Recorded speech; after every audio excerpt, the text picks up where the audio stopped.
Good evening and thank you for joining us this evening. For Sinhala to English and English to Sinhala language interpretation, please click on the globe icon on the bottom panel and select the Sinhala channel. For Sinhala to Tamil and English to Tamil interpretation, please click on the globe icon on the bottom panel and select the Tamil channel. For sign language interpretation, as you can see, our dear friend Jana Karanasingha's video will be pinned throughout this event. Social media is at the forefront of digital technology and an integral component of our modern day lives. As our use of social media increases, accelerated by the COVID pandemic, so too have users' experience of online abuse and violence. Indeed, it is considered a major contributor to modern day violence experienced by young people in particular. Recognizing the urgency in addressing this situation, the British Council Sri Lanka and the Sarvodaya Institute of Higher Learning undertook a study to explore youth perspectives around social media and violence in Sri Lanka. The findings of the survey will contribute to the designing and implementation of effective measures to minimize and eradicate violence in social media. Before we begin, let me remind you to please include your questions and comments in the chat at any time, and we will address them in the question and answer section a little later on. Please do engage and join in the conversation. To begin, Maria Rahman, the country director of British Council Sri Lanka, is a strong believer of the work the British Council does in South Asia and is confident that connecting young people to opportunities and building long-lasting trust is vital to addressing the big global issues of our times, now more than ever. She would like to say a few words to welcome all of you this evening.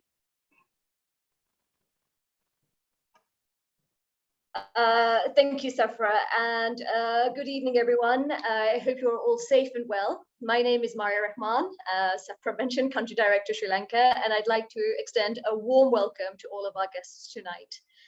I'm delighted to be here at the launch of our online survey of youth, social media, and violence in Sri Lanka, which we undertook with our partners, the Sarvodaya Institute of Higher Learning. This is a continuation of our work exploring youth perspectives, including the Next Generation Report, which was launched in 2019, and the upcoming Youth Perception of Climate Change Report, which we'll be launching shortly. These reports actually offer the opportunity for young Sri Lankans to express themselves, their dreams, their fears, and their ambitions for themselves and for the nation, which is both timely and relevant, not least because today, the 12th of August, is the UN's International Youth Day. Without doubt, the exponential growth of social media in the 21st century has had a profound impact on the way people live, learn, and interact with each other, and no group has been more impacted than young people, many of whom for the first time in history have grown up knowing nothing else. Our survey aims to understand the forms of online violence youth aged between 18 and 29 experience, as well as its impact on them. It seeks to understand what young people consider as effective steps to reduce online abuse, as well as their own role in creating a safer virtual world. We hope the findings of the survey will contribute to the design and implementation of effective measures to help curb the violence young people experience on social media platforms.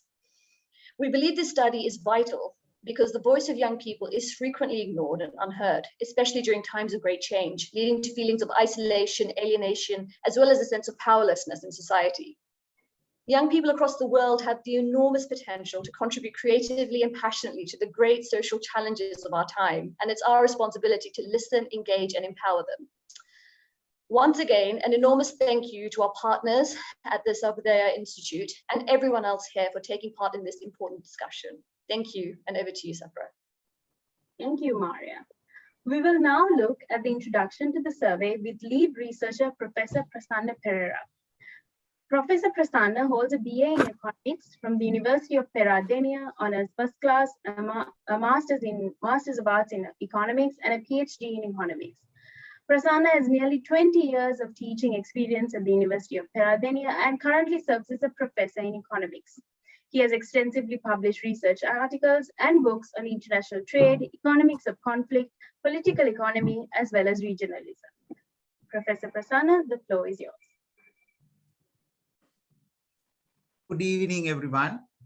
Internet and social media have greatly transformed the way people live, work, and interact with each other by enabling the users to share information, views, memories, and opinions at an affordable cost.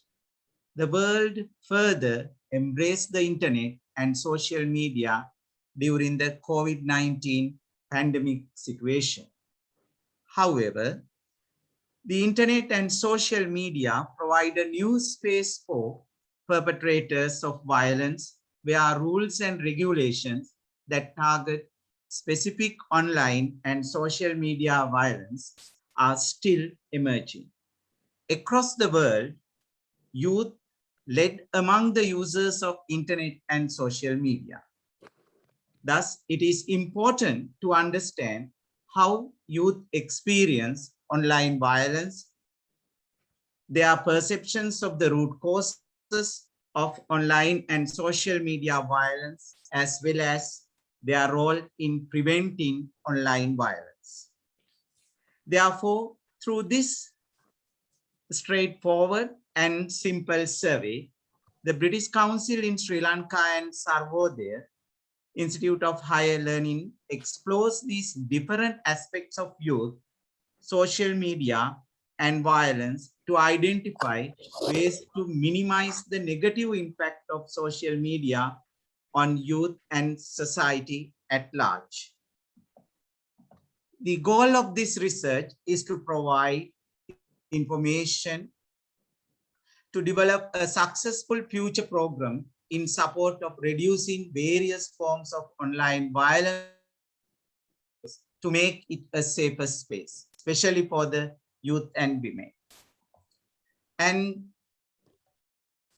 the specific objectives are to understand the various forms of online violence and abuse prevalent from the youth's point of view, including their own lived experiences and its impacts on them. To find out what youth consider as the root causes of online violence and misuse in Sri Lanka. To discover what youth see as effective steps to reduce all forms of online violence. To identify youth perspectives of their role in making online and social media platform safer. I'll highlight the key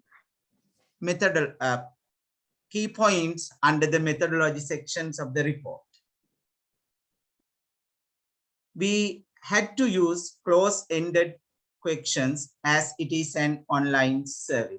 We started with 65 questions and then end up with 32 questions with 19 subsections. And we had the focus group discussions, all are online. And we limited the number of questions as previous experience of the research team shows that the youth don't want to spend more than 30 minutes on a survey. Questions were designed jointly with the input from the British Council and the Sarvodaya. At the end of the questionnaire, we asked participants to leave their contact details in case they wanted to volunteer more information or participation in the focus group discussions. So then 5 focus group discussions were held. The sample, we had feedback from 1,630 youth covering the island. So from the age group of 18 to 29. The sample size as a percentage of youth population in Sri Lanka is 0.036. Sample for each district was based on proportional allocation of urban, rural, age, ethnicity, and gender. The survey contributors, you can see the majority is from between 24 and 26. Gender, female participation is high. The religion, Buddhist, Hindu, Muslims, and Roman Catholics, respective percentages are given. And the ethnicity, Sinhalese 67%, Sri Lankan Tamil 16%, and the Malaya Tamil 3%, Sri Lankan Muslims 13%, and other around 1%. Place of residence, Rural sector contributed around 60% and urban 37% and estate sector 3.2%. Youth were quite open and willing to share their experiences. It is our hope that with this panel discussion with sector experts, the survey findings can be further developed to deliver valuable results. So after my introduction, Tanya will take you to the methodology side, the key findings, and then Malini will talk about the key recommendation. Thank you. Thank you so much, Professor Prasanna. We will now have senior researcher Ms. Tanya Alejandra to give us some insights into the key findings from this research report. Tanya holds a Master's of Arts in International Peacebuilding from the John B. Kroc Institute of International Peacebuilding at the University of Notre Dame, USA, and a Bachelor's of Art honors from the University of Colombo. She is also a Winston Fellow at the Summer Peacebuilding Institute of the Eastern Mennonite University. In 2003, she joined the International Center for Ethnic Studies as a junior research fellow, coordinating a study on the social suffering as a result of nationalism and violence. So with that, Tanya. Thank you, Safra. So I'll begin the findings. It's organized in 4 sections. Section 1 looked at the patterns in youth social media consumption in Sri Lanka. Here we asked about like the criteria such as membership and importance, and 99% of respondents said that they have a membership in a social media platform, and 94% said that they believe that social media is important for Sri Lanka. Next, we asked how often they check their social media, like social media usage patterns, and most of them check their social media platforms daily, and they spend 1 hour on social media platforms. Then the respondents were asked to identify the types of social media platforms they use, and participants were given 19 platforms to select from, and they selected WhatsApp, Facebook, and YouTube as the top 3 sites for membership.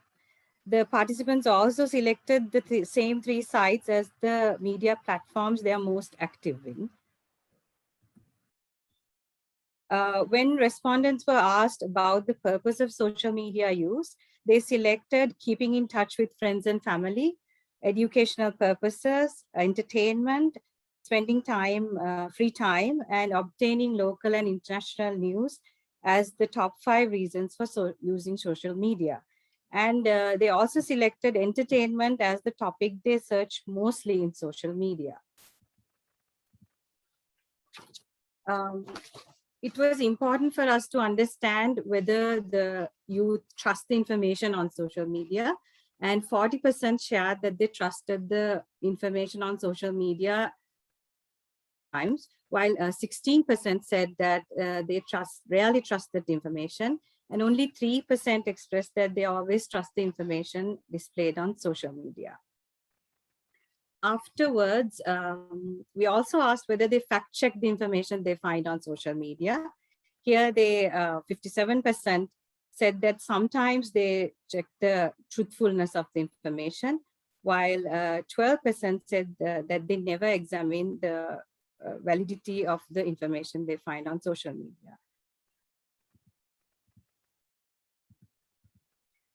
Their survey also asked the respondents regarding their participation in events and organized by social media platforms, and 26% said that they participate in such events, and of these sports activities, religious activities, and other categories were identified as the most frequent. This brings us to the second section of the survey, which looked at the prevalent forms of social media violence and abuse in Sri Lanka according to youth. And youth were asked regarding like the common terms such as cyberbullying and hate speech. And here we find that 67% were aware of these terms. And Next, based on the literature survey, we gave the participant 12 types of violence and asked to select the most common types. And they identified verbal abuse and criticism, inciting hate or violence against an ethnic and religious group, and receiving inappropriate content as the three main types of violence prevalent on social media. Next, the participants were given these same 12 types and asked to identify whether they themselves, a family member, or a close friend had experienced any type of this violence. And significantly, 20% of youth or family member or a friend had at least experienced one type of this violence, indicating a high prevalence of online and social media violence. They also identified Facebook, WhatsApp, and Instagram and YouTube as the main forums where violence was experienced. And this is not surprising as they are the same as being most active. And it was interesting to ask youth whether they think the violence on social media propagates further violence. And they, as you can see, 69% believe that it has the potential to propagate violence. During discussions, youth shared that social media has indirectly or directly contributed to increase in gender-based violence and political violence. They also shared that live streaming facilities sometimes make the situation worse. And even when the action or especially violence takes place in a faraway place, it has the potential to fuel violence locally.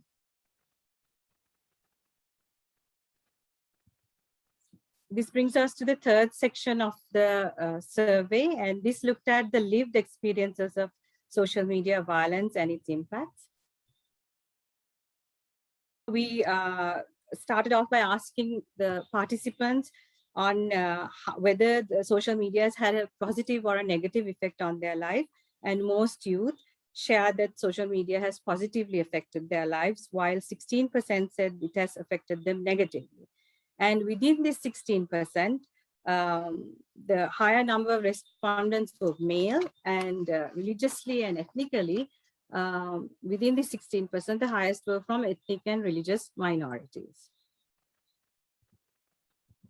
Youth were also asked whether they feel safe using social media, and here they said they don't, 54% said they don't feel comfortable sharing personal information.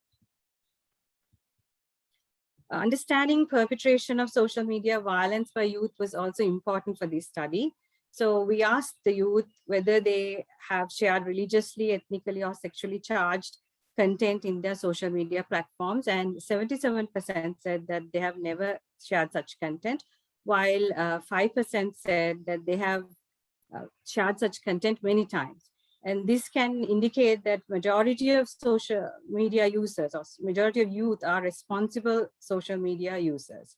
And this is further reflected in the next question that we asked on the gravity of social media abuse and violence. Here, an overwhelming majority, 81%, said that social media violence and abuse in Sri Lanka is a serious problem.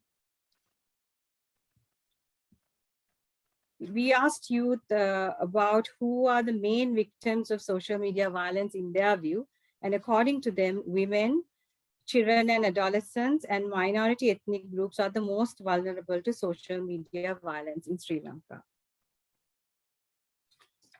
Understanding the root causes of social media violence was also important.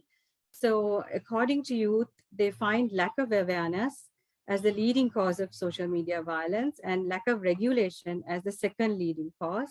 And intolerance of different belief systems was identified as the third main cause for social media abuse and violence. And during discussions, we found that youth believe with higher digital literacy, there's less vulnerability and less abuse.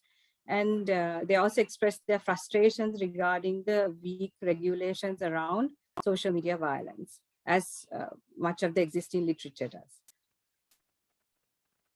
The impact of COVID-19 was an important element of this survey, and 74%, almost 2/3 of youth agreed that they spend more time online on social media during the pandemic, while 8%, more than 2/3, said that they stayed connected to family and friends online through social media during the pandemic. 58% agreed that staying connected through social media was beneficial for their mental well-being, and only 18% disagreed with this. Their opinion on increased violence toward different groups on social media during the pandemic was somewhat divided. However, most of the youth, 43%, expressed that there is an increase in different types of social media violence, including hate speech, fake news, and cyberbullying during the pandemic. This brings us to the final section of the survey, which is the role of Sri Lankan youth in prevention of social media violence. And we wanted to find out how familiar and the youth are regarding the available mechanisms. As you can see, 46% were aware of the available mechanisms, but 26 and 27% were unaware, or they were not sure of the available mechanisms. And young people share during discussions that although they have a general level of awareness on the available mechanisms, they don't have an understanding of specific technology-based tools and actions. Youth were also asked regarding what steps they would take in case of an experience of violence, and they identified calling Police Cybercrime Center, putting an online complaint at the National Center for Cybersecurity, and obtaining legal counsel as the top 3 actions they would take. Next, we asked whether youth have had any awareness regarding social media safety, and as you can see, they have 73% have received some sort of guidance, whereas only 20% had received any formal training regarding social media safety. Next, we asked the survey respondents regarding their own role in making social media platforms safer. And here, Sri Lankan youth identified their 3 main roles as firstly, gaining literacy and creating awareness on social media safety. And secondly, refraining from online violence and abuse. And thirdly, reporting on online violence. Only 17% selected limiting online time and use of social media as part of their role in making social media platforms safer. Finally, youth were asked on the best practices for prevention of online and social media violence. The youth identified government enforcement of rules and regulations against online violence, self-regulation by social media companies, and generating public awareness on available mechanisms as the top 3 best practices. During discussions, participants stressed on the need for improving institutional capacity to address social media violence. And they also emphasized that there is a significant time lag between complaints made and actions taken. And this can easily result in suicide or deterioration of the mental well-being of the victim, and even violent actions against a community. And this brings us to the conclusion of the main findings. Thank you.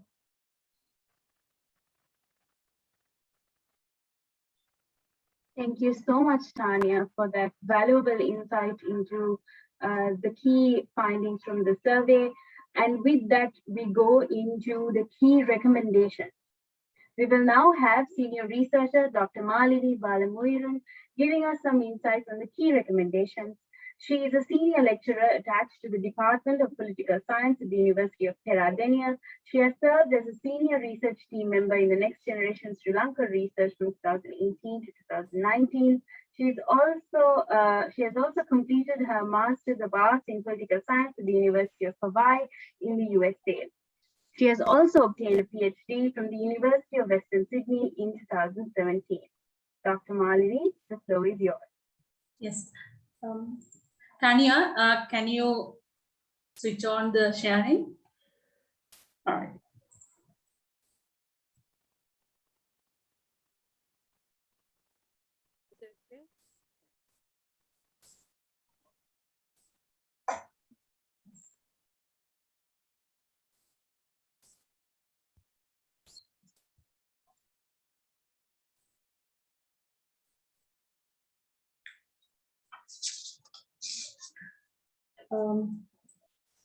Let's see very briefly what the research team has recommended for government, social media companies, and civil society organization in the next 3 slides. For the government, the research team has recommended the following. Rather than blocking the social media after the acts of violence, the government should enact strict laws and regulations to control the social media, and then improve the efficacy of computer emergency of readiness team and other government institutions when receiving and investigating complaints. The third one, the cybercrime division within the police should be strengthened. Introduce online and social media safety in the social curriculum, along with updated tools, as well as to provide more technology-based education for children. Also, the government should enhance right-based education and create awareness to minimize gender-based violence and violence against minorities in general. Finally, for the government to introduce new laws and regulations for the social media companies and social media users when any human rights violation occur. So next.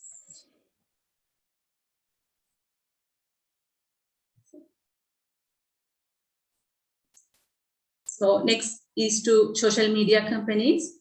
So we recommend social media companies must take the accountability for the genuineness of account holders. Also, social media companies should follow strict regulations, such as requiring more information with documentary evidence to open an account, establish self-regulation measures to combat activities that harm human rights and democratic values.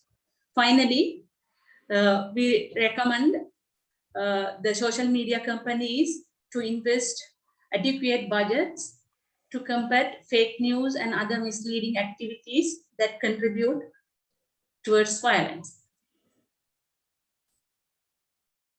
This is the last slide.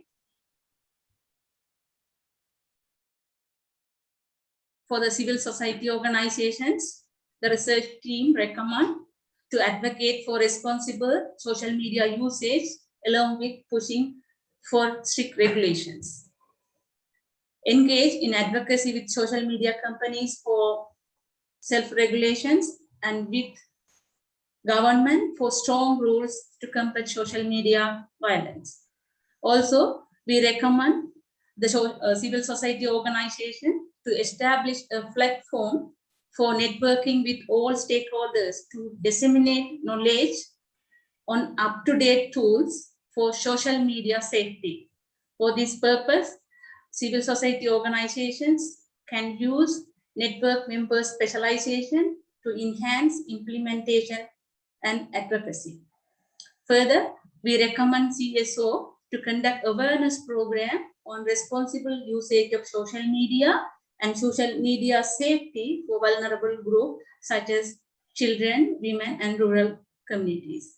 Also, CSO has to promote social media literacy for individual or youth to use social media for good purpose, to counter hate speech, to monitor and report online antisocial behavior.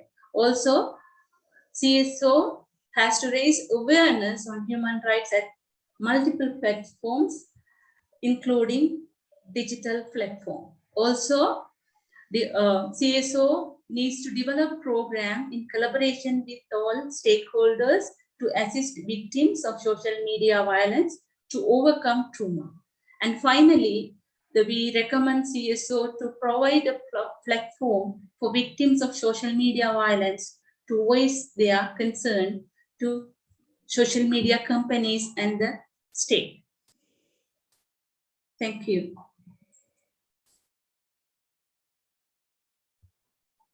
Thank you so much, Dr. Maliki, for that very extensive recommendations coming out of the research.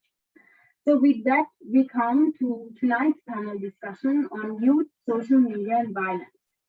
To moderate this session, we have the pleasure of inviting Dr. Ratna, President, Sarvodaya Shramadana Movement, to moderate this session.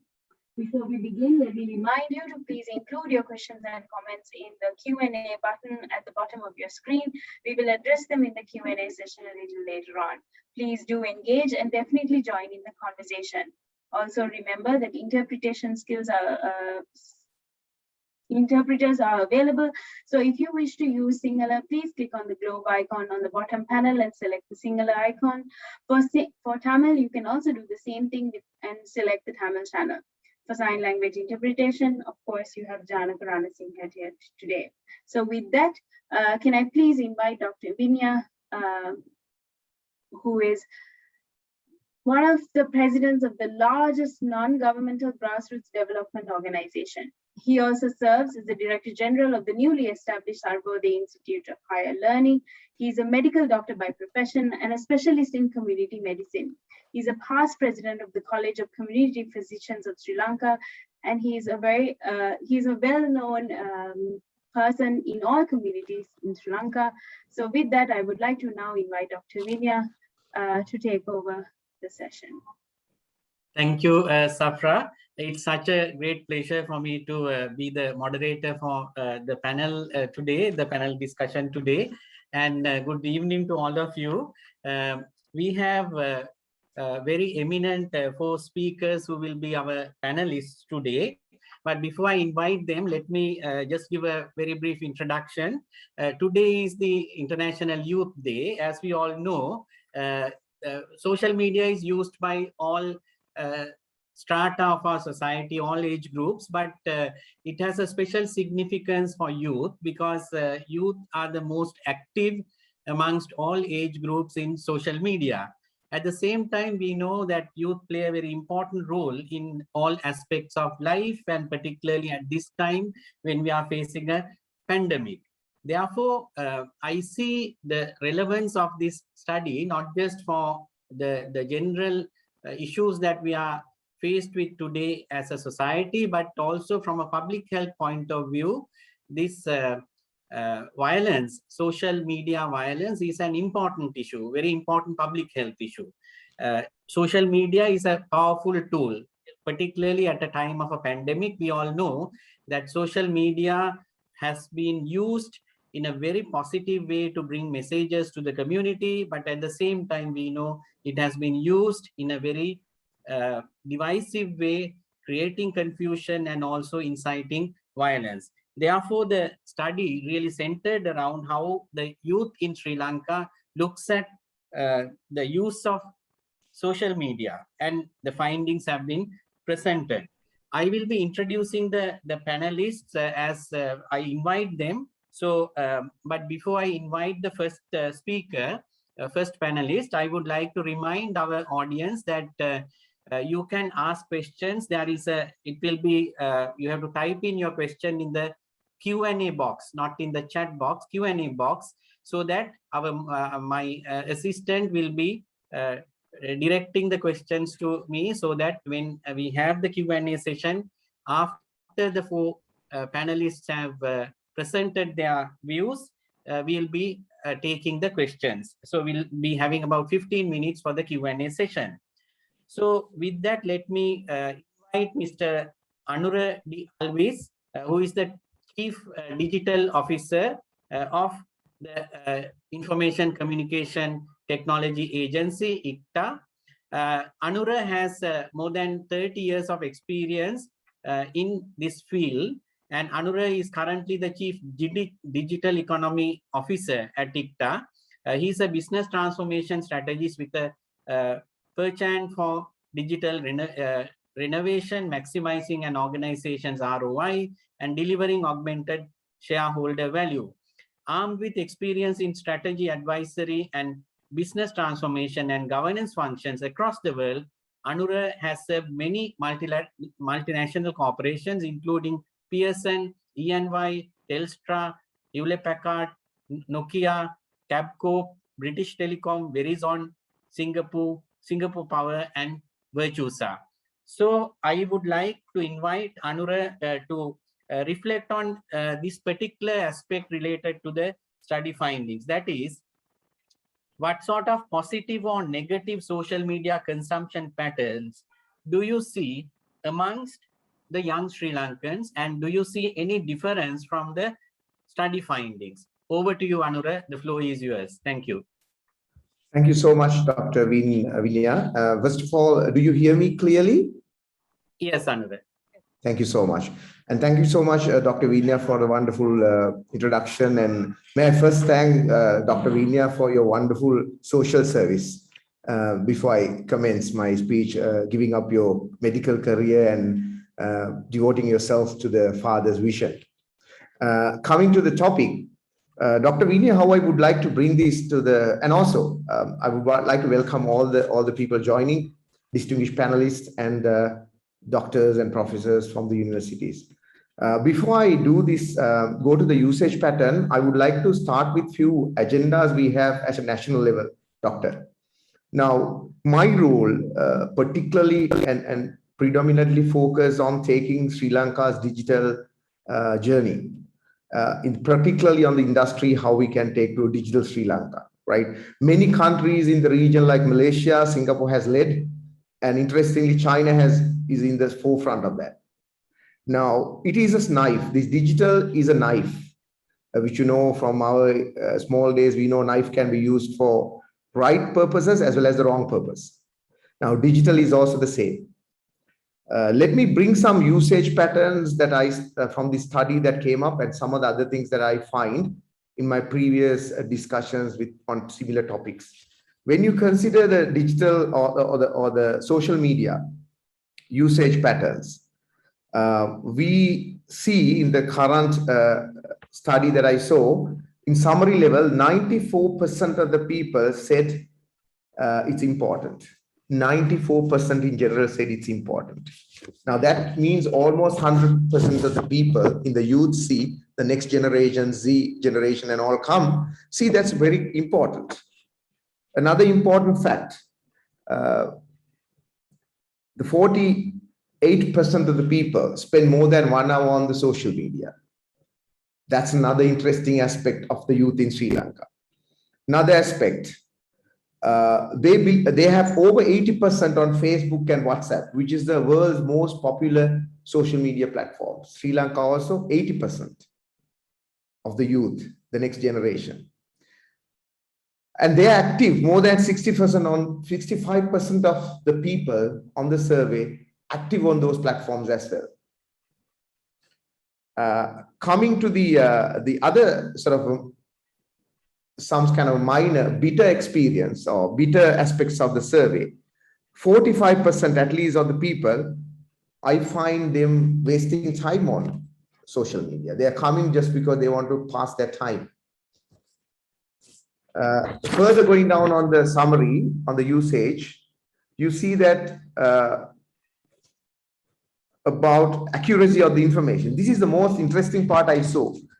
And I don't think this is different to any other countries, other parts of the world. The accuracy of the information. Amazingly, that 69% of the people do not believe, at least approximately 69 or 70%, do not believe that they need to double check. And I see that when I'm on most of the social media, I get those type of messages about deaths or maybe some hatred speeches or sometimes about mudslinging or I would call it someone's unnecessary private life that is being shared. And when I ask the people, go back, did you validate this? I can tell you 99, I do that. I always do that. I say the reason why I do that. Then you'll understand that youth or whoever participate here, why I do that. I ask them, did you validate that? Or do you know the source of it? And I can tell you more than 80 to 90% of the people, they have no clue. They said, oh, I forwarded, and they delete, right? And let me now connect to the rest of the world. There's an engagement survey done by USA. Now I'm connecting to the rest of the world also to compare Sri Lanka. In March 2020, when pandemic began. Interestingly, This is the most interesting part, doctor. When you consider years age of 0 to 2 years, children spend 74% on the television, and interestingly 33 and 49% respectively on tablets and smartphones. Imagine that added up to pretty much about 50% of their time spent on smart devices. This is just 0 to 2 years, right? So they are also access not only digital, but they go to the social media. Let's see how about 9 to 11, which is turning into the teens. 91% of them in the television, and 78 to 8, like approximately 70% of them in either tablet or smartphones. Once again, the next generation. This is like a Pew Research Institute done this. And finally, another research done in Sri Lanka with the university students in 2021 January. So this is this year. This is this year's statistics for the social media usage by the university students. Interestingly, IJRISS, the institute done that, International Journalist Research, I can't remember the rest of the things. More than 8 hours they spent on the university students. Females spend 26%, males spend 20%.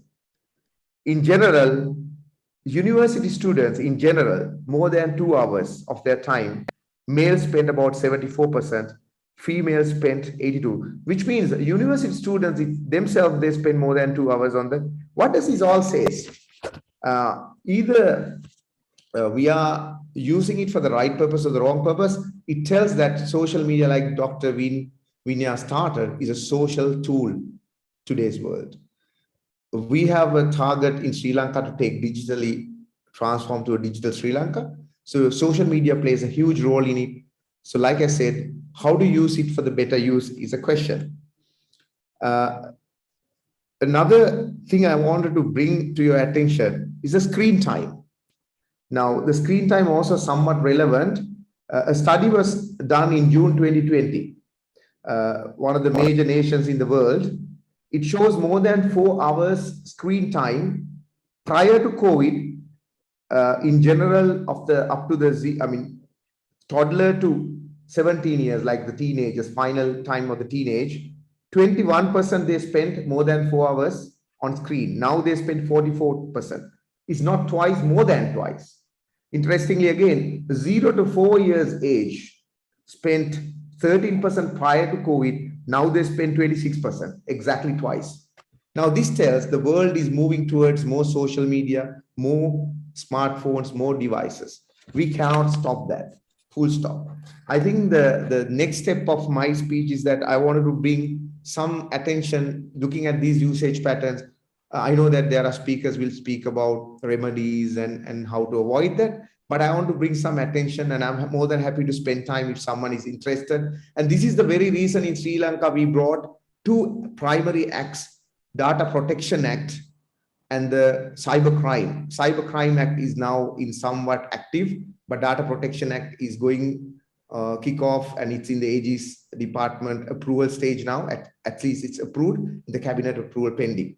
Why we bring those? Sorry, you have another 2 minutes because we are with 8 minutes. Thank you. Right, no worries. Thank you. So I'm finishing in the next 1 minute. So these are the 2 primary things looking at these usages that proves why we need in Sri Lanka. In summary, the usage pattern of the social media in youth in Sri Lanka is no different to the rest of the world. In fact, sometimes it's high trending. Social media is so important to us. I think we have a big role to play, not only as youth, but as adults, to make use of them for the right purpose. So with that, Doctor, I'm handing over back to you and expecting any queries or questions coming later on. I'm more than happy. Thank you, Anurag. Thank you for that excellent reference to other studies, similar studies, and adding on to the conclusions that we have derived from the study. Thank you. Let me again remind, please post questions in the Q&A box, and we will be getting the researchers as well as the panelists to answer later. So let me now have the pleasure and privilege of inviting Royal Rahman. Royal is the editor-in-chief of Rogue Global. let me give a brief profile. Raw Media is part of Raw Global, South Asian digital media organization, and Royal has worked in both public and private media sectors for a long time and has a range of experience in print, radio, and television, and also online formats. And in the recent years, we have seen how active Raw Media has been, highlighting some of the very crucial social issues in Sri Lanka. And we also know that it also gives the views of the youth of this country, the youth generation's views, as well as the people who are also contribute to Raw Media are young people. So it's my great pleasure to invite Royal Rahman to speak next. And the question that is posed to Royal is, what are the most prevalent forms of social media violence and abuse happening in Sri Lanka? Over to you, Royal. Thank you, Dr. Vinya. Actually, I was not meaning to bring this topic up, but I'm going to perhaps make a bit of a confession. I think many of you will notice I'm a little nervous right now. And so I want to take a moment to compose myself before I get any further. And I want to bring it to the point that part of this nervousness and fear that has suddenly come on me has something to do with, I myself faced something of a social media attack, I think, sometime in May during the lockdown. And I had a lot of confidence beforehand as a journalist who spoke very frequently online and in other forums. And I honestly didn't mean to talk about this, but I think this is a perfect forum now to talk about it, because it just came up because the nervousness I have faced since that happened, going online again and speaking in public, has been revealing to me about how many people who face attacks on social media, the trouble and the sort of trauma, I guess, that they go through as a result of it. So I'm an adult, I'm well over 30, but for young people especially, I would imagine that this is 1,000 times worse. And I remember very early on in the year, I think, I was on another panel during International Women's Day, this is on in March, and Nalaka was also on the panel with me, and I was posed the question of whether I'd ever been attacked on social media. And I remember very casually saying at that point, oh no, I've never had an attack and I've never been in trouble. And I sort of took it for granted that that would not happen. But the degree of vitriol that was launched at me over an incident that happened on social media was a real eye-opener. And I think what's even more of an eye-opener is that for people on social media, this is a reality. For any one of us. It doesn't have to be somebody who's in the public eye. It doesn't have to be somebody who's not. You could be open to any kind of social media attack. And as somebody now who has gone through it, I can tell you that it has an impact on your, on your self-confidence and all of that. I listened to I read the report, and I watched the report being presented as well by all of you. And I have to say, now, circling back to where I wanted to start, I want to say thank you for inviting me. Thank you that I'm able to be a part of this panel discussion. And I'm very grateful that I'm here, because I am able to maybe listen to these findings and do something that is within my capacity to do. So for me, listening to the findings, it was very enlightening, educational. I was encouraged that youth didn't seem to think that young people didn't seem to think that spending time off social media was the answer to dealing with the issue or the issues of violence on social media. I was quite encouraged that they felt that, I felt listening to the presentation and the findings that it sort of underscored the fact that young people are as smart as we think they are. They're very attuned to what's happening globally and locally. I was encouraged that even though there was a percentage that didn't fact check, there was also a percentage that did fact check. And I would have been curious to know when they said that they didn't trust what politicians shared. I would have been curious to know if they trusted what the media shared. But that's just like a personal question that I would have liked answered. But I was rather encouraged by what I learned from the findings or the study that you all presented today. My concerns would be I understand that the findings. Hold on, I just took down some notes. I also thought it was important that the youth thought that policymakers responded to social media. I think that was very important and very telling, perhaps, of action that can be taken in the future. So if you want to engage with politicians, if you want to engage with politicians in your area, it would be good if the youth know that they can use social media to engage with them. But I was, as someone who hasn't sort of studied violence on social media, it was interesting to see how the study listed some of the prevalent forms of violence, which is, of course, inappropriate content, requests for receiving and requesting inappropriate content, online dating aggression. I mean, maybe I just don't fit that youth bracket, but I can't imagine being a young person and having to deal with that added dimension of aggression, which can be taken onto social media. We've heard stories of young children. I think Grassroots Trust did a study some years ago where many young children in their 17s, young girls especially, their intimate photos that they had shared with their partners were being uploaded onto porn sites without their knowledge, were being held as blackmail. Many of these children were unable to, of course, speak to their parents about it. So listed in this study anyway are things like this, where you talk about blackmailing, cyber suicide, and these are very worrying, especially for me as a parent. So having started with the fact that I feel very encouraged by the fact that the youth don't seem to be discouraged or overly discouraged from using social media as a result of these realities. It also worries me that these are still realities that they have to deal with. And like I said at the beginning, even though I'm very much an adult, having to myself deal with some of the what I felt was personal attacks on social media did affect me as well. So I can only imagine what it feels like for a young person. And it makes me very sad when I saw that I think 28% said that they would have stayed away from social media after experiencing, or if a family member experienced violence and abuse.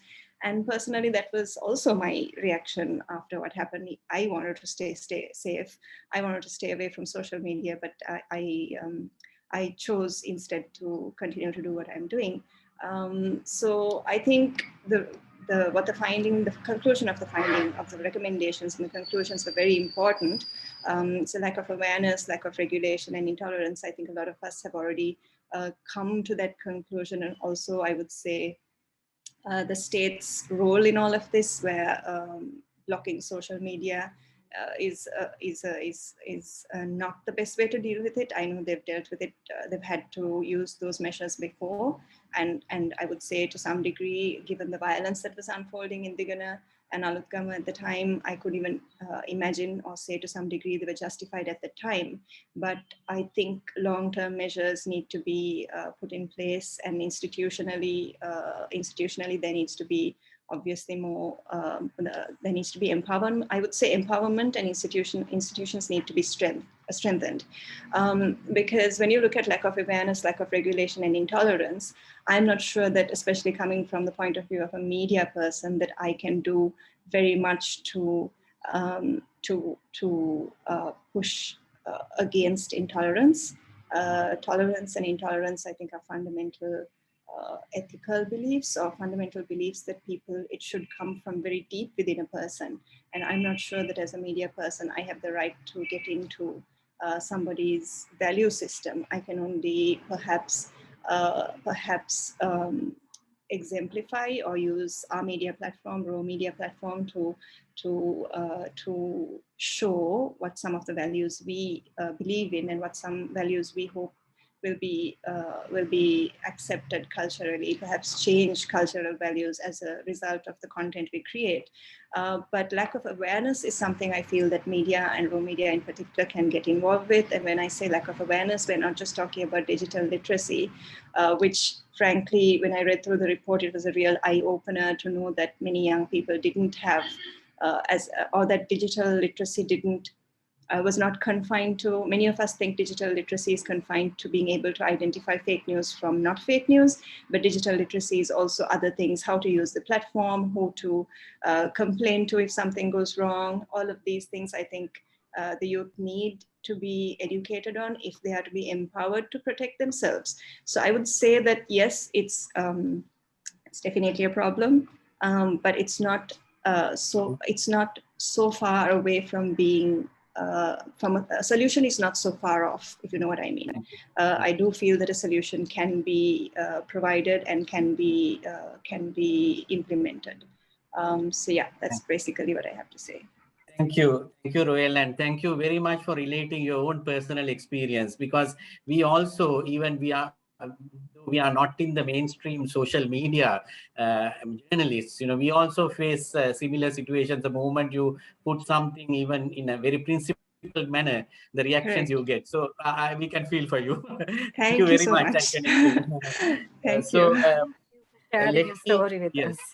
Thank you. Thanks, guys. I didn't mean to, like I said, but I was so nervous that I had to confess it. So no, I think it's really, you connected it very well to the study findings, and it's real now. So thank you for sharing that. Let me now invite Netmini Madhavela, the head of it's Nalaka. Let me invite Mr. Nalaka Gunawardena, digital media analyst, and because I know Nalaka very well for the last maybe 25 years, it's little odd for me to introduce Nalaka formally, but I think Nalaka is very well known to all of us who are in the media, in the development media field, and also in digital media. And he's actually trained as a science writer and very much experienced as a journalist across print, broadcast, and web media outlets. And he's a leading commentator and analyst on social, cultural, and political impacts of information and communications technologies in Sri Lanka. On a personal note, Nalaka and I had been working on certain South Asian and also international development media networks, and we have had a lot of experience together in dealing with some of the crucial issues that confront the civil society in Sri Lanka. So Nalaka, it's my great pleasure to invite you. And the question that we would like to pose to you is, what are the experiences of social media violence and its impact like from your own experience? Over to you, Nalaka. Thank you very much, Vinya. And thank you, organizers, for inviting and involving me. I think with this study, Sarvodaya and the British Council are contributing to this excuse me, necessary and important national conversation on how and where social media fits into our changing society, and how society itself is changed in turn by social media. So I very much welcome this study and the insights it offers. And my remarks today are based on the report that I have read, which was shared with us a few days ago. And I want to comment in particular on not so much the findings, but the overall analysis, as well as, if we have time, the emerging recommendations, both of which I believe have come more from the study team than the youth that they talk to. Because violence in society is such a complex process, and because of this high-level complexity in violence and socio-political processes, I think as researchers and as commentators, we need to be quite cautious in drawing conclusions based on what each of us observes individually and collectively.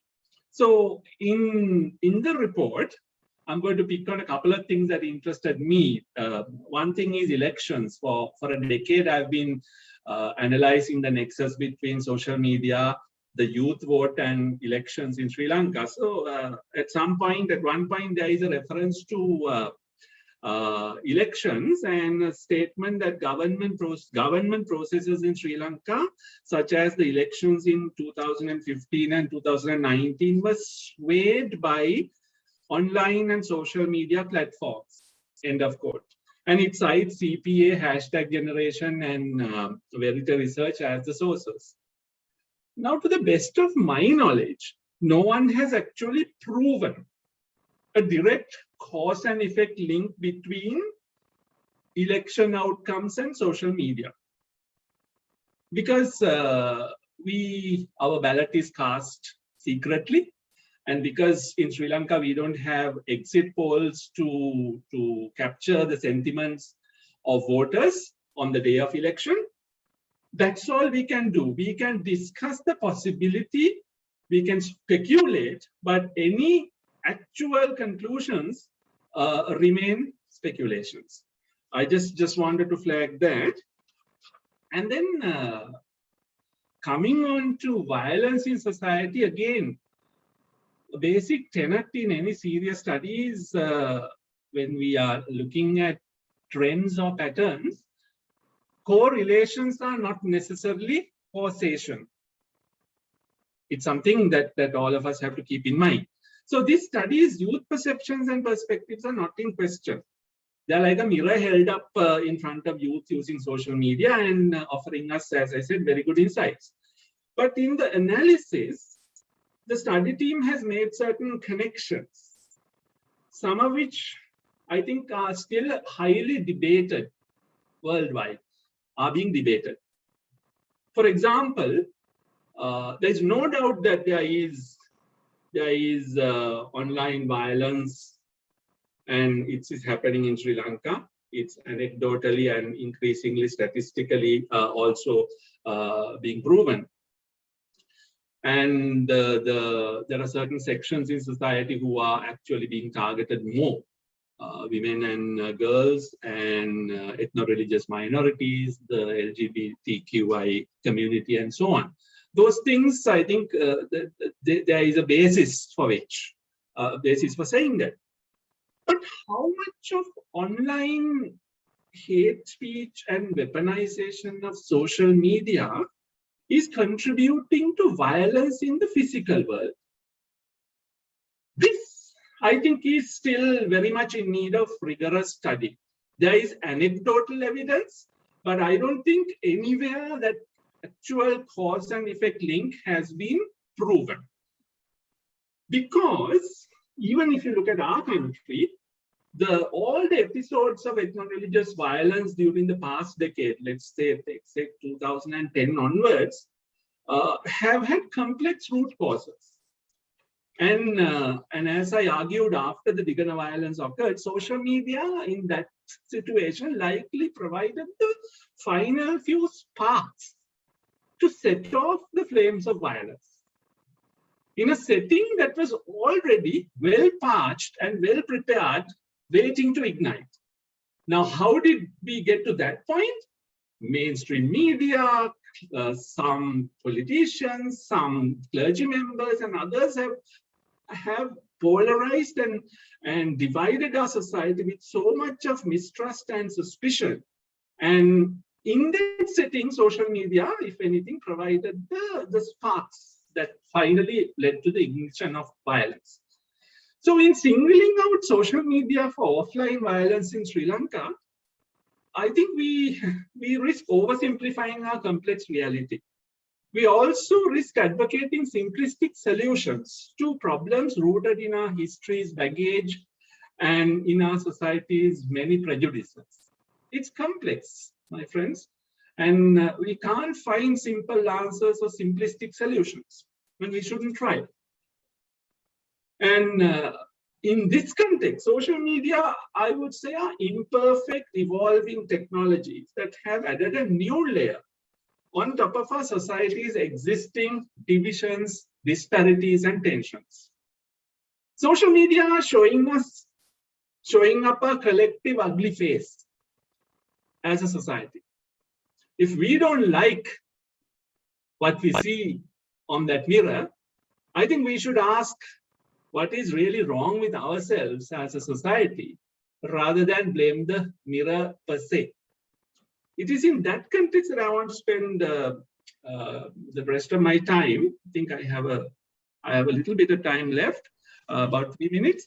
flagging a couple of recommendations I think are a bit problematic.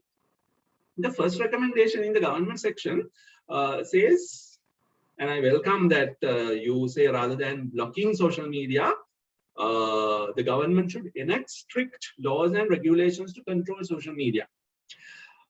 Sounds good, but the problem is, do we really want government to enact strict laws and regulations to control? This is the word used, control social media. And in a country like ours, let's be honest here, let's become completely candid. In a country like ours that is still struggling to establish rule of law, and where we see ample examples of selective law enforcement and selective justice, we have every reason to fear that any new laws and regulations can and very likely will be misused against political criticism, against dissidents, and so on. So this is the real danger in making such a sweeping recommendation and asking the state to step in. Similarly, I would urge rethink on another recommendation that advocates new laws and regulations to hold social media companies and social media users accountable for human rights violation. Accountability is good and certainly should be demanded of everyone. But again, enforcement in our realities, in our problematic reality, can easily make matters worse. So overall, I think your recommendations are weighted too much in favor of legal responses. Reading the recommendations reminds me of what Abraham Maslow, the US psychologist, said more than half a century ago. He said that if the only tool you have is a hammer, it is tempting to treat every problem as if it were a nail. If the hammer is the only tool, then every problem looks like a nail. But I would argue that there are other tools in the toolbox. Bring them out, not just the legal responses, but the non-legal responses. There is reference to digital literacy, which is something Sarvodaya is doing very much through Fusion. There is mention on counter messaging, but it's a fleeting reference. I think we need to certainly step up on counter speech and counter messaging in Sri Lanka. There's a whole body of Asian and regional and global learning of others who have done it and found out the limits of it. And also, imperfect though it is, self-regulation is another key response we need to look at more seriously. And not just self-regulation by the platforms, which is what's done through community standards and so on, but also user groups can promote more responsible and ethical social media use among peers. Now, in that respect, and this is my final point, in that respect, I find it a bit odd that the social media declaration that was released in 2019 in Sri Lanka by a gathering or a collective of civil society organizations, including Sarvodaya, has not been mentioned or cited anywhere in this study. Now, the social media declaration, which was where the action was led by the Center for Policy Alternatives, CPA, it's a voluntary code of conduct for responsible social media use. That's how they introduce it. Please search for it, and it's entirely online. Sarvodaya and another 18 or so organizations have joined and supported it. And that, I think, is again something that we need to promote more in terms of non-legal responses. So a whole lot of recommendations for civil society. The only thing I'll say about that is too much is expected of civil society these days, even as civil society has to withstand too much of cynicism, too much of assault coming from everywhere. So let's not expect civil society to do wonders. I think all of us have to step up. And as far as civil society in Sri Lanka is concerned, where I count all of us in one way or another, I think we need to be extremely careful in what we wish for publicly. And because what we wish for can come true, with unintended consequences. This is where I would very much urge a revisiting and a rephrasing of the recommendations so that the overbearing state will not use this as yet another justification for controlling social media. Thank you. Thank you, Nalaka, for those very thought-provoking comments and also a real critical analysis of the recommendations. And I can also agree with some of the observations because we have also been a part of this response as well. And thank you for making those references. I think the research team can really take note of these additional points that Nalaka referred to. So because of, in the interest of time, let me straight invite our next speaker, next panelist, that is Ms. Nethmini Madhavala. She's the head of programs of #Generation, which is a very active social media youth network. Nethmini is an attorney at law, currently working as the head of programs at #Generation. She has experience in working with the government of Sri Lanka, and she had been attached to the Office of Missing Persons OMP Secretariat for coordinating reconciliation mechanisms, and Ministry of Finance and Ministry of Foreign Affairs. So I think she has a wealth of experience in this subject, both from the civil society perspective and also by working in the government. So the question to Nethmini is that what can be the role of Sri Lankan youth in preventing violence propagated on social media? Over to you, Nethmini. Thank you, Dr. Vinya, for the introduction. It's always a pleasure. And also, Royal, more power to you for sharing your story, because which I thought was very, very powerful at this stage. So I would straightly get into what I wanted to say. 99% of the respondents said they use social media, and which is the number that we also used to. Statistically, we have 22 million in the country, and 11 million actually use social internet.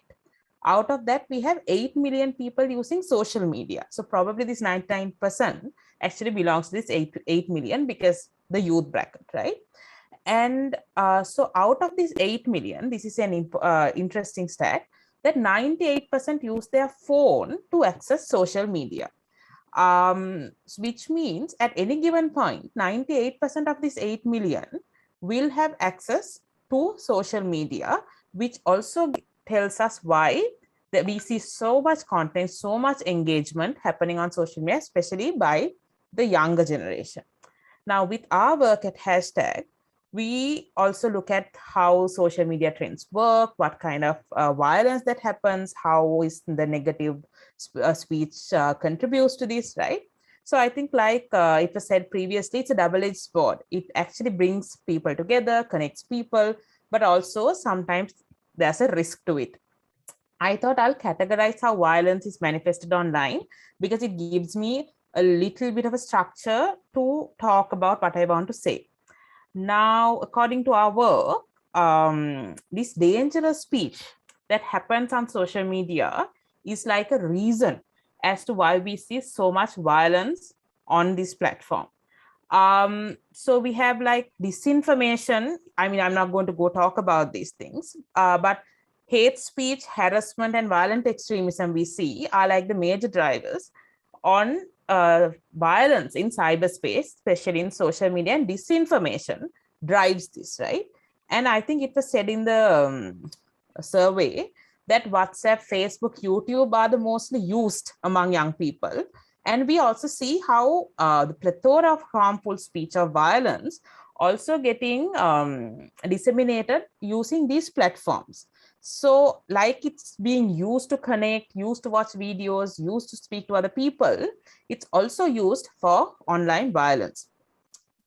So like Nalaka said, I think I also wanted to comment on that. The recommendations section especially is something that we are quite mindful of when we tell people about government needs to bring more laws or regulations, because we are a country that is so used to how laws are being used selectively And that really be special in social media because we see a lot of dissent, we see a lot of criticism, most of the time against the incumbent party or the government in power.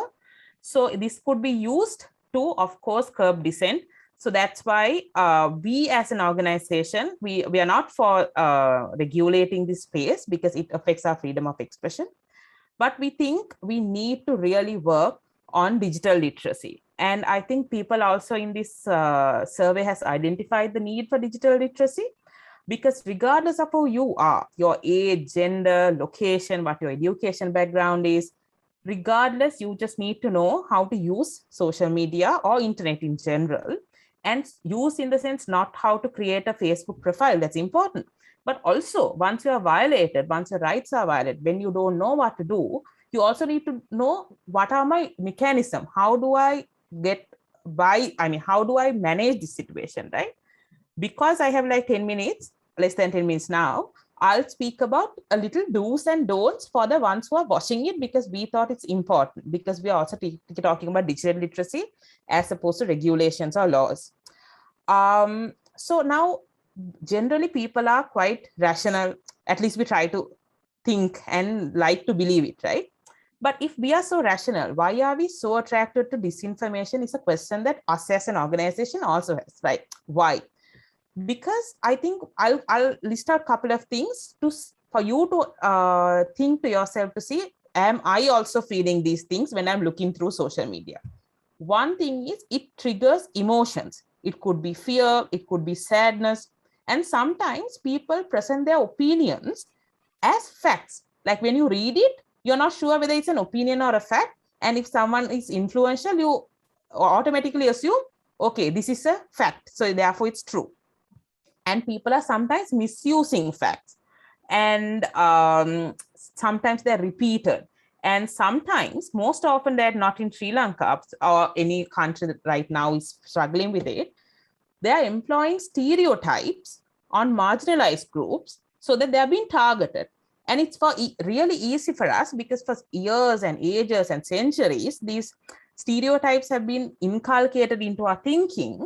We automatically assume, okay, this might be true because that's all I know about it, right? So this is like a major situation as to why there's a lot of violence we see online. So these are like very, very broadly and very, very simply, because the question is, what can you do, right? So I will give you 5 points as to what youth can actually do. First one is to be mindful. You have to look at clickbait headlines. Things like, do you know X celebrity? No, do you know what this X celebrity is having for breakfast to maintain that figure? Right? Those are clickbait headlines and people actually go click on them. Sometimes it's not even relevant at all. And I mean, this is a very simpler version, but they are really, really racist, homophobic, or misogynistic content that people click because they are clickbait. Don't do that. And also, just try to understand whose political agenda that we are being told, so we know how not to get involved. And also, most importantly, if you see content that's bad, if you see content that someone is being attacked unnecessarily or unfairly, do not respond, because algorithm is such, the more you respond, the more that content gets reached and the more that content is disseminated. The second point, again, is very important. It's verification. Like everyone spoke before me said, you need to verify your information. First is fact checks. We have a couple of organizations, including hashtag, that does fact checks. Please, if there's a major disinformation story, please use some time to read about it instead of just clicking on share or just forwarding messages on WhatsApp, because everyone does so, right? And you can use Google to say, okay, whether this actually happened or whether it's possible. Follow a trustworthy news source. That's also really important, that you know who's saying what and what can we really trust this page that's giving us information. For an example, my friend's friend or my office man's uncle are not actually reliable sources. So this is really, really important. Third point, you need to report. If you see content that are bad, if you see content that are violating someone else's privacy, someone is being threatened, bullied, harassed, please report. You can use the social media platforms to report. It's your responsibility and role as a citizen and a responsible one. The other one is law enforcement. If you want to go to the police station to complain about someone who's bullying you, who's harassing you, please feel free to do it. I'll come to this next point. Sometimes you also don't know what exactly to do because you're overwhelmed, you are so confused. So you can seek help, and it's all right. You could seek help from organizations who work on these online abuse, online violence, and also you can seek mental health support and or legal aid, whatever. If you want help, you could speak to someone who could help you. So that's something that youth can do if they feel threatened, violated, or harassed. Finally, it's something that we also do today, raise awareness. By not giving visibility to this violence, try to address the root cause, right?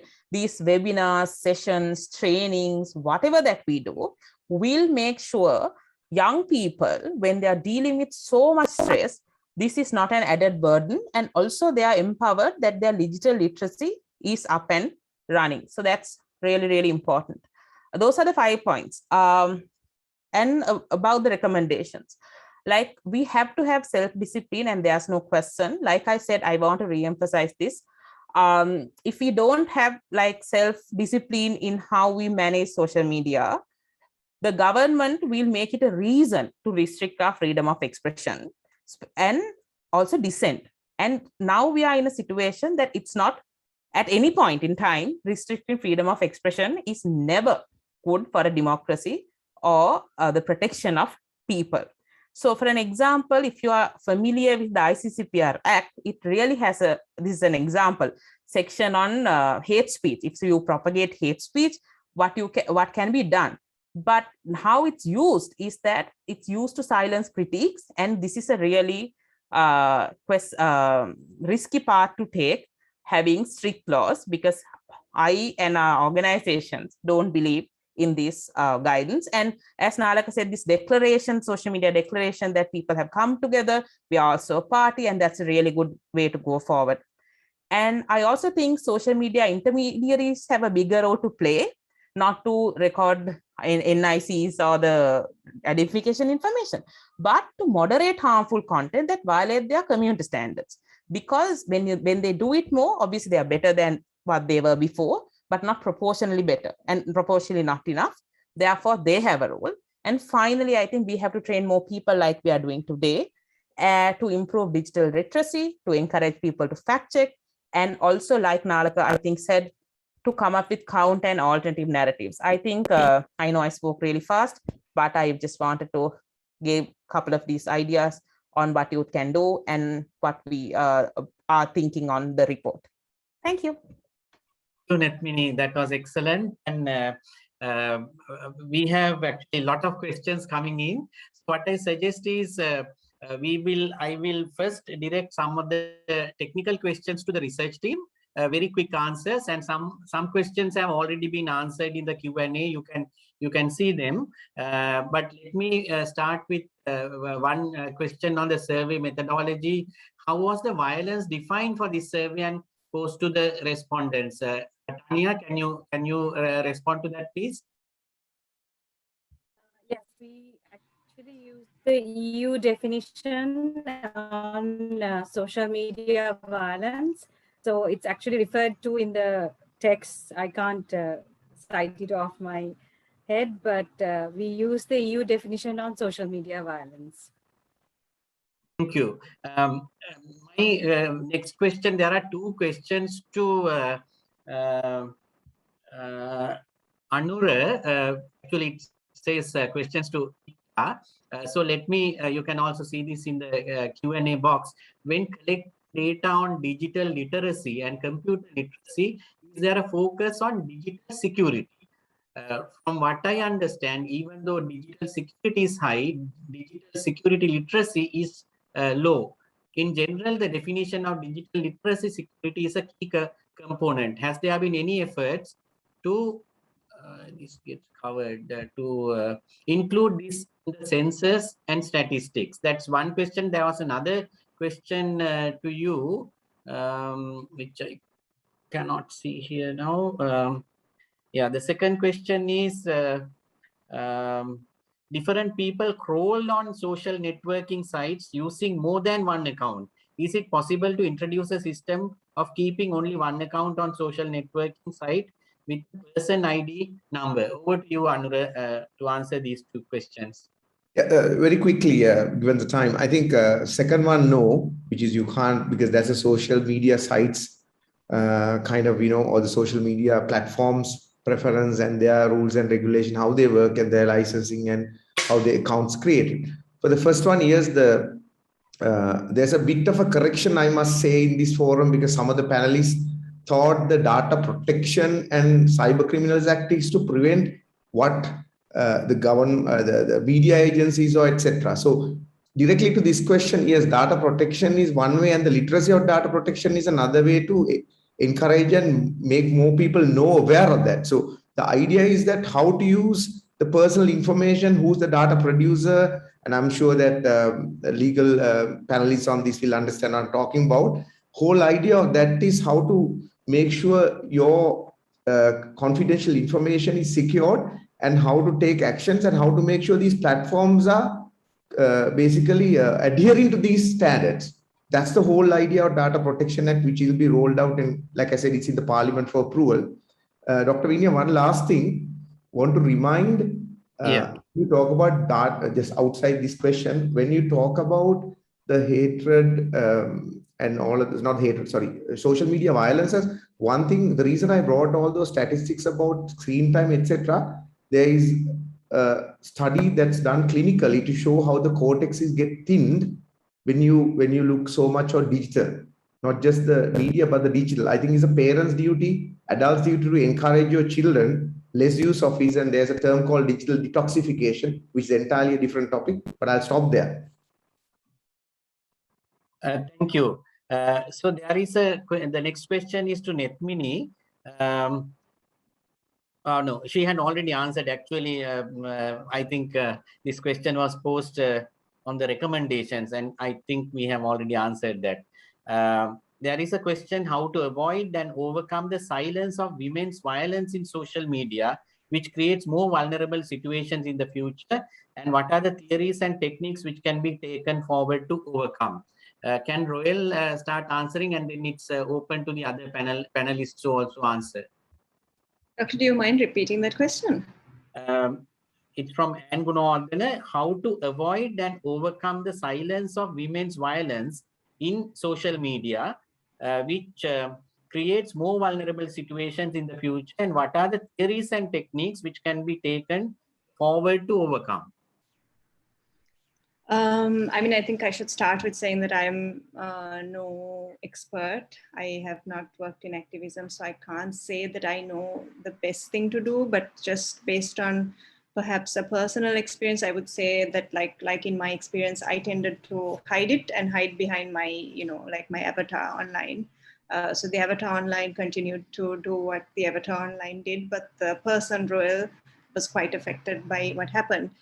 So I think spaces in which women are encouraged to speak, I know these things have been talked about before, perhaps I haven't participated as I should, but perhaps spaces in which women can speak, safe spaces, and support groups, whether it's, I'm not saying that it needs to be female specific support groups, but support groups and spaces, safe spaces for women to speak about these things and sort of have communities with each other and support each other in just knowing it's okay and just knowing it's normal, it happens, and that you can just continue to do what you're doing, but also look at ways in which you can engage with younger people or other people going through the same thing and deal with it. So I think that could be one way of looking at it. Thank you. Any comment from the other panelists on this question? One clarification, Dr. Vinya. One clarification. Yes, Professor Prasanna. Yeah, one clarification. This is a perception study. All the recommendation and everything came from the not from the research team, from the youth perspective. When we ask, okay, if you are facing kind of a what are the mechanisms? So they came out with those suggestions. We are just reporting for you to know, right? It is like nothing to do with the research team. In my perceptions, the absence of the government is a wonderful thing. but this is how the young people think. That is one clarification. The other thing is we came across that declarations, but we thought we want to limit it to the research related to the violence and other things. So we avoided it, but anyway, we will add it to the background session. Thank you for bringing up that. And we want to make sure that the recommendation and all the things came out from the participant, not from the research team. Thank you. Thank you, Professor Prasanna. Vinya, if I may Nalaka. Nalaka. Yes. Reading the report and also listening to the live presentation today, that was not clear. And I think if it is, we'll accept it. But then it is still you have to accept it. It is the truth. It is the truth. You have to accept it, right. Because you know we are just doing a perception report. The truth is not self-evident. The research team will know the mechanics behind it.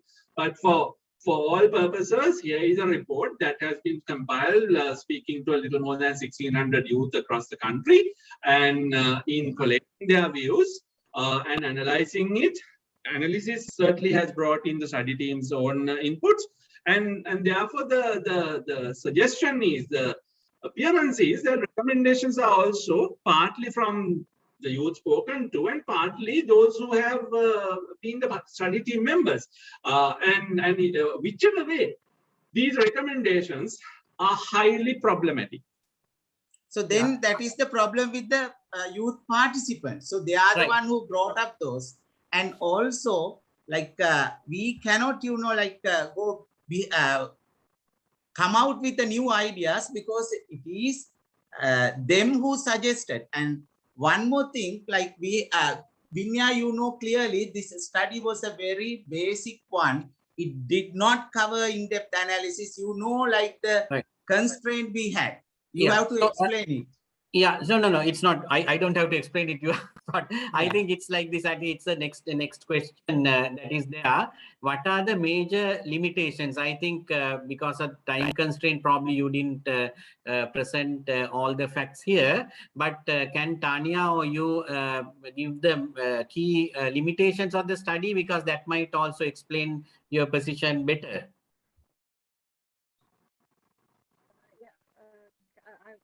I want to add something to the previous question you raised about women's silence.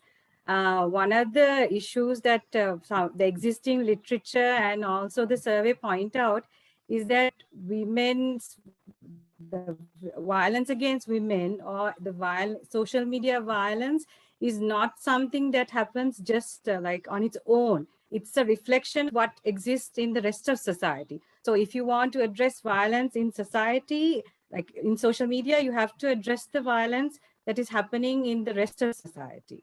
So it goes hand in hand. I think that I want to add to that question. Yeah. So how about the limitations very quickly, because limitations wise, I think the main challenge was the fact that it was an online study.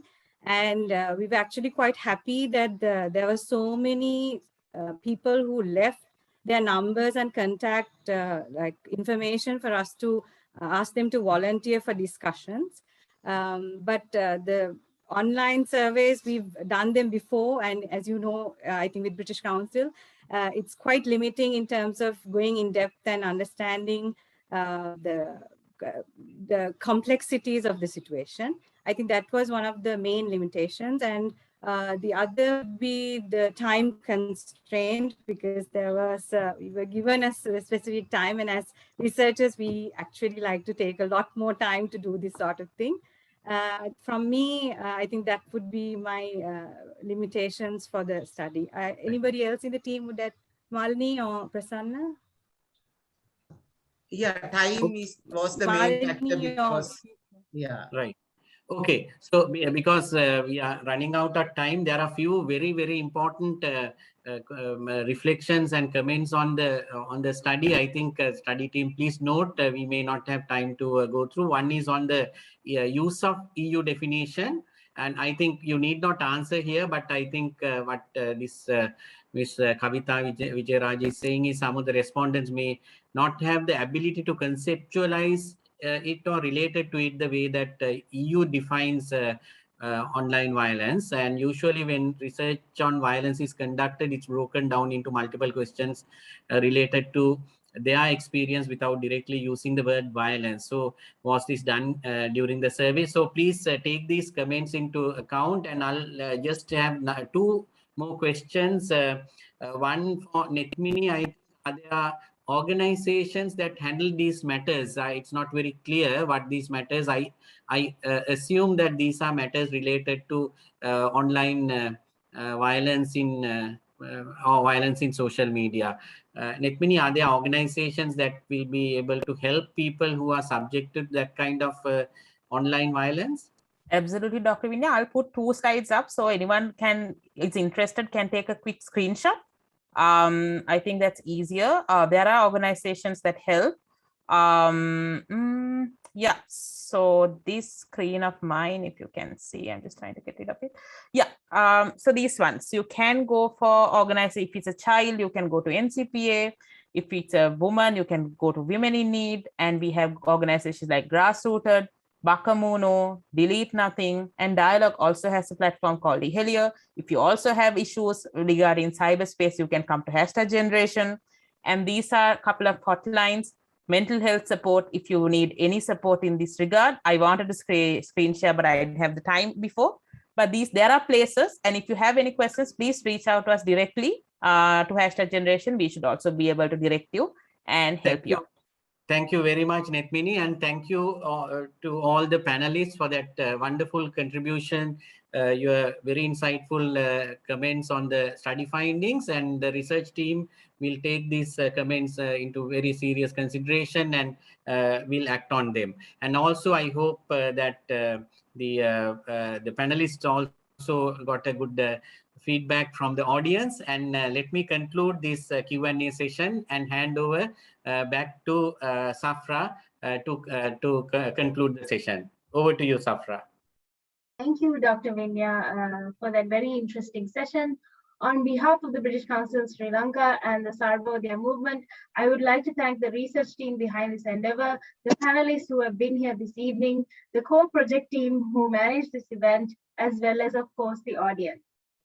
Please note that you can now view the complete report on the link sent in the chat box at any time. It is on the British Council website, and you can download the full PDF whenever you feel like it, and please review it and please use the information that it has.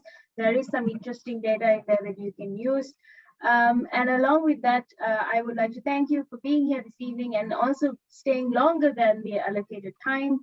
I hope you have an absolutely amazing evening, and I wish you goodbye.